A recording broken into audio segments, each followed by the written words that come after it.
সেনা মৃত্যুর বদলা নিল আমেরিকা। গত মধ্যরাত থেকে ইরাক সিরিয়ার ৮৫টি জায়গায় হামলা চালিয়েছে। সেই প্রথম অ্যাটাকে মারা গিয়েছে ১৮ জন জঙ্গি।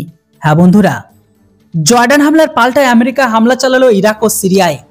জর্ডানে ভয়ঙ্কর হামলায় প্রাণ হারায় ৩ মার্কিন সেনা, আহত হয়েছিল ৪০ জনেরও বেশি। তো এবার ৮৫টি জায়গায় টার্গেট করে এই হামলা চালিয়েছে আমেরিকা। দাবি করা হচ্ছে এই হামলায় প্রচুর সন্ত্রাসবাদী নিহত হয়েছে। পেন্টাগন সূত্রের খবর অনুসারে ওই হামলায় সিরিয়ায় ১৮ জন জঙ্গির সাথে সাথে বা স্পটেই মারা যায়। মার্কিন সেনাবাহিনীর তরফে শুক্রবার দিন এক স্টেটমেন্ট জারি করে বলা হয়েছিল যে ইরাক ও সিরিয়া ইরানের বিপ্লবী গার্ড এমনকি তাদের সমর্থিত মিলিশিয়ার ৮৫টি জায়গায় মার্কিন যুদ্ধবিমান প্রতিশোধমূলক বিমান হামলা চালায়। বিশেষ করে ইরানের কুর্দুস বাহিনীকে লক্ষ্য করে মার্কিন সেনাবাহিনী তথ্য প্রকাশ করে মার্কিন সেনাদের তরফ থেকে বলা হয়েছিল ইরানের বিপ্লবী গার্ড এমনকি ইরাক সিরিয়া তাদের সমর্থিত মিলিশিয়ার ৮৫টি জায়গায় চিহ্নিত করেছে তারা, আর সেখানে প্রতিশোধকমূলক বিমান হামলা চালানো হয়েছে আমেরিকার পক্ষ থেকে গত শুক্রবারের দিন।